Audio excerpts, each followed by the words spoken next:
May asawa na siya. Pero bakit ikaw pa rin ang hinahanap-hanap niya? Sa mundong puno ng relasyon, commitment at kasinungalingan, isang tanong ang paulit-ulit nating naririnig. Bakit may mga lalaking kahit hindi nila nilalapitan ng isang babae, ay sila pa rin ang nahahabol kahit pakasal na ang babae? Hindi ito tungkol sa pambababae o pagwasak ng pamilya. Hindi ito para tuksuhin ang isang babae na maging unfaithful. Ito ay tungkol sa isang malalim na katotohanan.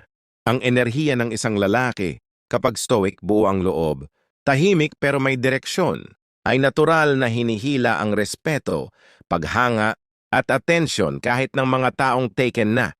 Ngayon, pag-uusapan natin ang miskatangian o ugali na kahit may asawa ang isang babae, ay patuloy ka pa rin niyang maiisip. Number 1, may lalaking tahimik pero malalim. Hindi mo siya nilalapitan. Hindi mo siya kinakausap araw-araw. Pero sa bawat pagtingin niya sa'yo, may hindi niya maintindihang tanong sa sarili niya, bakit parang gusto ko siyang kilalanin? Ano kayang iniisip niya? Bakit parang may lalim yung pananahimik niya? Ito ang stoic mystery. Ang lalaking hindi mapagkwento pero kapag nagsalita, tumatama. Hindi nagmamadali. Hindi nagpapasikat. Pero ramdam mo na alam niya kung sino siya. Ito ang lalaking may inner peace. At ang inner peace nakakaakit. Kahit hindi mo hinahangad, parang hinihila mo ang atensyon ng ibang tao. Lalo na ng mga babaeng stressed, emotionally drained, o nawawala ang direksyon sa relasyon nila. Real life example. Si Damara ay may asawa, 2 anak, at isang stressful na buhay. Pero tuwing nakikita niya ang kaopisina niyang si Mark, tahimik, pero mapagmasid hindi niya maiwasang humanga. Hindi dahil gwapo, hindi dahil mayaman, pero dahil parang kalma ito kahit saan siya ilagay. At bilang babae, instinctual ang paghanga sa masculine stability. Hindi ibig sabihin may gusto siya, pero may iniisip siya. At madalas si Mark ang iniisip niya. Sa Stoicism, sinasabi ni Marcus Aurelius, kapag ikaw ay lalaki na hindi natitinag sa emosyon, hindi reactive, hindi toxic, nagiging contrast ka sa mga lalaking marupok. At ang contrast na yan, nakakakuryente ng atensyon. Paano ito gawin sa buhay mo? Magsanay ng detached observation. Hindi lahat kailangan mong sabayan o pasukan ng opinyon. Maging intentional sa bawat salita. Mas mabisa ang tahimik na lalaki na nag-iisip kesa sa maingay na palaging may sinasabi pero wala namang saysay. Gumawa ng presence, hindi para mapansin, kundi para maramdaman ang bigat ng presensya mo kahit tahimik ka. Number 2, lalaking may direksyon kahit walang kasamang babae. Ang pangalawang dahilan kung bakit kahit taken na ang isang babae ay naiisip ka pa rin niya, may direksyon ka. Hindi ka naghahanap ng babae para sa motivation. Ikaw ang gumigising para sa sarili mong goal. Ikaw ang may plano at hindi mo kailangan ng validation. Kahit hindi ka niya kasintahan, ang energy mo ay nagsasabing, kaya kong mabuhay, magtagumpay at maging masaya kahit wala ka. At sa totoo lang, yan ang energy na gusto ng babae, kahit taken na siya. Real life scenario. Sa barangay ni Liza may kapitbahay siyang si Jerome. Tahimik lang si Jerome, laging may dalang tools, nagtratrabaho, nagnenegosyo. Hindi siya nagyayabang, pero unti-unting nagtataka si Liza. Bakit parang ang sipag niya? Paano kaya niya naabot yung naabot niya? Kahit may asawa na si Liza, nagiging curious siya sa success ni Jerome. Bakit? Dahil ang progress ng isang lalaki ay parang beacon. Kahit gaano ka-busy ang babae, mapapatingin siya. Stoic insight. Sa Stoicism, hindi mo kailangang ipakita ang ginagawa mo. Gawin mo lang. At ang resulta, ang bunga ng gawa mo ay siyang magsasalita para sa'yo. Number 3, hindi ka madaling maapektuhan. May mga lalaki na parang bato. Hindi dahil matigas ang ulo, kundi dahil hindi sila pinapaikot ng emosyon ng iba. Kapag may nangyaring masama, kalmado ka. Kapag may taong nagalit sa'yo, hindi ka sumisigaw. Kapag may rejection, hindi mo binibitawan ang sarili mong respeto. At para sa babae, kahit may asawa siya, ang lalaking ganito ay reliable, matatag, pwedeng sandalan. At kahit taken na siya, hindi mo mapipigilan ang utak niyang isipin, paano kaya kung siya ang naging asawa ko? Ano kayang pakiramdam na katabi siya sa hirap? Parang di ako papabayaan ng ganitong lalaki. Kwento ng isang guro. Si Teacher Ann ay may asawa, pero tuwing may stress siya sa eskwela, alam niyang pwede siyang lumapit kay Sir Carlo, isang teacher din na hindi pala sigaw, hindi reklamo, pero laging nandyan. Hindi niya nilalandi si Sir Carlo, pero hindi rin niya maiwasang isipin siya. Dahil ang presence ni Sir Carlo ay parang pader, matibay, stoic insight. Sabi ni Epictetus, kahit taken na ang isang babae, she will admire a man who owns himself. Stoic action plan. Magsanay ng emotional regulation. Kapag galit ka, tanungin mo, nakatutulong ba ito sa karakter ko? Huwag kang magpapadala sa drama. Reaksyon ng babae, sige lang, pero hindi mo kailangang sabayan. Calma is charisma. Hindi mo kailangan maging funny o pabibo para mapansin. Number 4, hindi ka nagmamadaling pumorma o manligaw. Alam mo bang may mga babae na mas naa-attract sa mga lalaking hindi interesado sa kanila? Hindi dahil sa pride, kundi dahil sa tanong na bumabalik-balik sa isip nila, bakit hindi niya ako tinitingnan? May asawa na ako pero bakit parang wala siyang pakialam? Bakit hindi siya tulad ng ibang lalaki? Kapag hindi mo minamadali ang koneksyon, kapag hindi ka needy, kapag hindi mo kailangan ng babae para sa validation mo, mas naaakit sila. Kahit may asawa sila, kahit alam nilang hindi dapat. Ang hindi mo pagpaparamdam ng interest ay siyang naguudyok sa utak nilang tanungin, anong meron sa'yo? Tunay na pangyayari. Si Angela ay may asawa. Isang araw may bagong project sa opisina. Na-assign siya kay Josh, isang lalaki na polite, mabait pero hindi flirt. Professional, calm, focused. Wala man lang pambobola. Walang lambing. Walang motibo. Pero pagkatapos ng ilang araw, napansin ni Angela, hinahanap-hanap niya ang presensya ni Josh. Bakit? Dahil hindi siya pinorsige ni Josh. At sa utak ng babae, ito ang lalaking mahirap makuha. At lahat ng mahirap makuha, masarap isipin. Stoic mindset. Sabi sa Stoic teachings, kapag ikaw ay lalaking hindi nangangailangan ng babae para maramdaman mong buo ka na, iba ang dating mo, nagiging magnet ka. Hindi para maging player, kundi dahil buo ka kahit mag-isa. At sa mundong puno ng lalaking palaging may motibo, ikaw ang lalaking misteryo. Paano ito isabuhay? Huwag mong gawing mission ang mapansin ng babae, gawing mission ng pag-aalaga sa sarili mong purpose. Kapag may babae sa paligid, iwasang i-project ang desire. Let your presence speak, not your neediness. Panatilihing mataas ang self-respect. Hindi mo kailangang umapela para lang makuha ang atensyon ng kahit sino. Number 5. Marunong kang magpatawad pero hindi ka tatanga-tanga.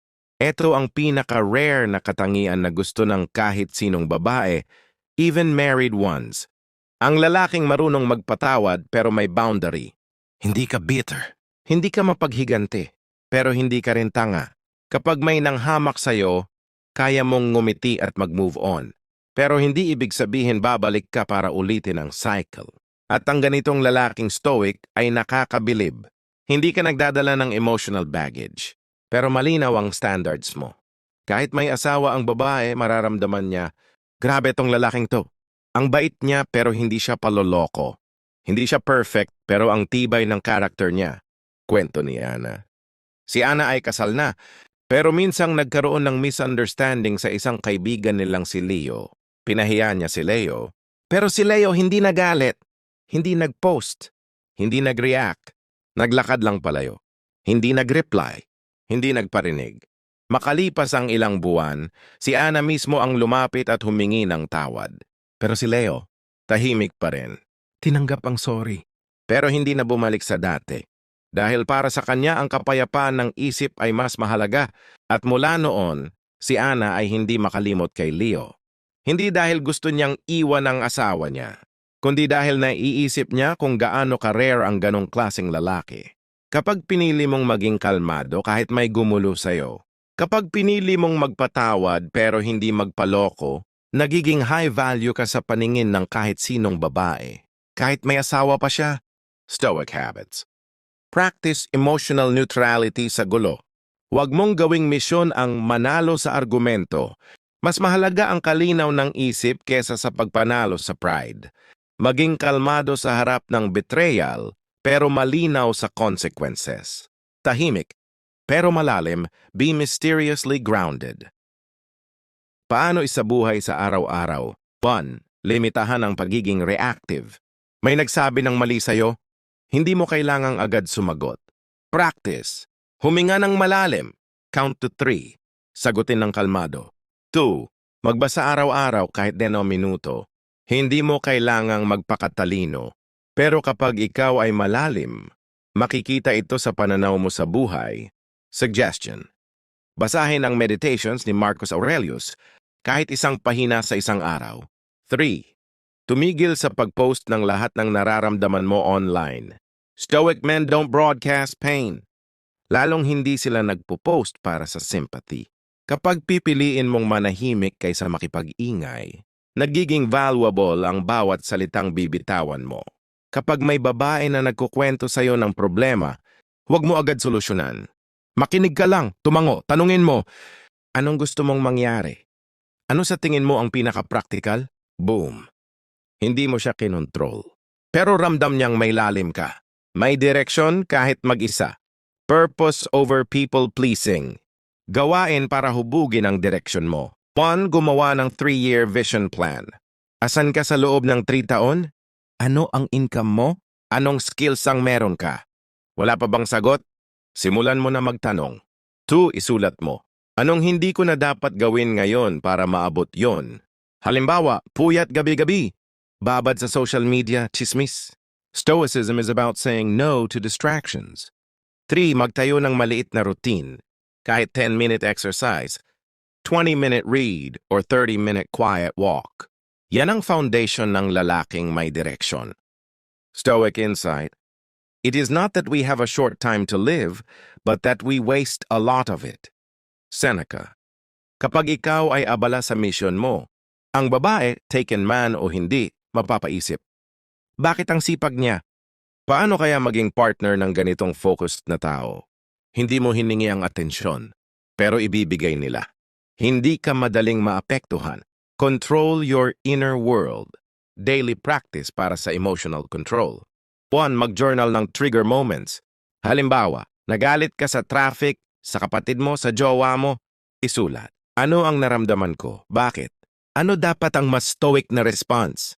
2. Gumamit ng stoic pause. Bago ka mag-react sa kahit ano, itanong mo, may control ba ako dito? Kung wala, bakit ko ito pag-aaksayahan? 3. Avoid venting publicly. Stoic men process pain privately. Kung kailangan mo ng tulong, lapitan mo mentor, not the internet. Kapag may babaeng testy, sarcastic o mapaglaro sa salita, huwag mong balikan ng insulto. Mag-smile ka lang at sabihin, okay ka lang? Mukhang bad day yan ah. Hindi mo siya sineryoso. Hindi mo siya ininsulto. Pero pinakita mong hindi mo siya kayang kontrolin ang emosyon mo. Resulta, respect. At respeto ang unang hakbang bago paghanga. Number 4, hindi ka nagmamadali. Presence over pursuit. Paano ka maging low effort pero high impact? 1. Maghintay ng 24 oras bago ka mag-reply sa temptations. May nag-like sa story mo? I-reply agad? Hindi. Stoic men respond, they don't chase. 2. Huwag kang magpakita ng interes agad. Even if she's attractive, sabihin mo lang, mukhang passionate ka sa ginagawa mo, ha? Hindi physical pero respectful. 3. Focus sa sarili mong narrative. Sa halip na tanungin, nagustuhan ba niya ako? Itanong mo, gusto ko ba ang sarili ko sa interaction na yun? Mas naiisip ng babae ang lalaking hindi nagpapakitang interesado. Kasi yun ang rare. At lahat ng rare, pinag-iisipan. Number 5. Marunong magpatawad, pero may boundary. Kind but dangerous. 1. Kapag may sumira sa tiwala mo, patawarin mo. Pero hindi mo kailangang ibalik siya sa dating posisyon sa buhay mo. Patawad access. 2. Practice silent withdrawal. Kapag may taong disrespectful, huwag kang mag-post, mag-rant, o mang-away. Umalis ka lang, tahimik, malinis. 3. Pag may babae na naglaro sa'yo, smile, then disappear. Walang sumbat. Walang drama. Kung may babae mang na-attract sa'yo, hindi dahil gusto mong pansinin ka, kundi dahil hindi ka katulad ng karamihan, hindi ka madaling paikutin, hindi ka clingy, hindi ka nagpapakamartyr. At doon siya napapaisip, paano ko siya makukuha? Bakit siya hindi katulad ng iba? Ang babaeng taken, pero nahuhulog sa'yo? Tanong, paano kung bigla siyang mag-confide sa'yo? Paano kung maging emotional siya, sabihin niyang hindi siya masaya? Paano kung palagi kanyang hinahanap at ikaw lang ang nakakaintindi sa kanya? Alam mong mali, pero nararamdaman mong hinahatak kanya? Hindi lahat ng attraction ay dapat tugunan. Ang stoic na lalaki alam ang epekto ng bawat desisyon. Hindi siya napapaikot ng pansamantalang kilig. Alam niya, masisira ang buhay ng babae, masisira ang sarili niyang inner peace, masisira ang prinsipyo niya. Hindi porke gusto ka ay para sa'yo na siya. At hindi porke kaya mo ay dapat mong kunin. Ang stoic man ay may kakayahang tumanggi sa bagay na gustong-gusto siya. Temptation versus self-respect. Reality check. Kapag ang isang babae ay may asawa, pero mas nag-o-open up siya sa'yo kaysa sa partner niya, madalas hindi ito admiration. Madalas ito ay emotional leakage dahil may kulang sa relasyon nila. Ang tanong, gagamitin mo ba yan para makalusot ka? O magiging mature ka at paparamdam sa kanya kung ano ang tamang hangganan? Practical boundaries ng stoic man. 1. Huwag mong i-fulfill ang emotional needs ng isang babaeng may partner. Kung sa'yo siya humahanap ng lambing, iwasan mo. Sabihin, kaibigan mo ako? Pero mas okay siguro kung siya ang kausapin mo tungkol diyan. 2. Huwag mong samahan ng lambing kahit biro. Ang stoic man ay hindi nagbibigay ng mixed signals. 3. Kahit gusto mo siya, ang respeto mo sa sarili mo ang mas mahalaga. Hindi mo kailangan sirain ang katauhan mo para sa pansamantalang intimacy. Kapag hindi mo pinatulan ng tukso, hindi ka mahina, mas malakas ka pa nga. Ang enerhiya ng unshakable man, sa mata ng isang babae ang lalaking hindi matinag. Hindi nagpapanik, hindi nagyayabang, hindi nagmamakaawa, hindi nagpapakita ng insecurity.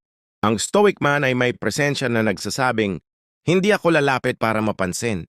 Ako'y naglalakad kasi alam ko kung saan ako pupunta. Signs na ginagamit ka lang. Hindi lahat ng babaeng nagpapakita ng interes ay tunay. Minsan ginagamit ka lang para sa emotional validation, ego boost, tagapuno ng kakulangan sa partner niya. Red flags na ginagamit ka lang. 1. Pag sinasabi niyang, ikaw lang talaga ang nakakaintindi sa akin, pero hindi niya kayang tapusin ang relasyon niya. Ikaw ang pansamantalang escape, hindi commitment. 2. Kapag tuwing may away sila ng partner niya, sa'yo siya tumatakbo. Hindi respeto ang motibo, kundi comfort. 3. Kapag gusto kanyang palaging available, pero ayaw niyang seryosohin ang konsepto ng kayo. Emotional affair yan. At minsan mas masakit pa kaysa physical. Ang tunay na stoic power, walking away with grace. Kapag ikaw ay stoic, hindi mo kailangang manalo sa lahat ng sitwasyon. Minsan, ang pinakamalakas na hakbang ay ang paglayo. Ang lalaking marunong umiwas sa tukso, lumakad palayo sa gulo, at tumangging sirain ang buhay ng iba. Siya ang lalaking pinapahalagahan sa huli. Paano matutunang lumayo? 1. Ilagay ang sarili mo sa kapayapaan, hindi sa komplikasyon. 2. Magpaalam ng tahimik. Hindi mo kailangang magdrama o maglabas ng sama ng loob. Kalmado. Buo ang loob. 3. Lumakad palayo para manatiling malinis ang dignidad mo. Dahil darating ang araw, siya ang magbabalik tanaw. At ikaw ang iisipin niyang what if. Hindi mo kailangang manira ng pamilya para mapatunayan na desirable ka. Hindi mo kailangang lumabag sa prinsipyo para maramdamang gusto ka. Ang tunay na stoic man ay ginagalang kahit walang effort. Minamahal kahit hindi humahabol. Hinahabol kahit hindi nagpaparamdam. At sa dulo, siya ang pipili kung sino ang karapat-dapat sa kanyang atensyon. Kung gusto mong maging lalaki na hinahanap-hanap kahit taken na ang babae, like mo itong video. Comment din kung alin sa mga traits ang gusto mong i-develop. At syempre subscribe para sa mas marami pang tips para maging stoic man.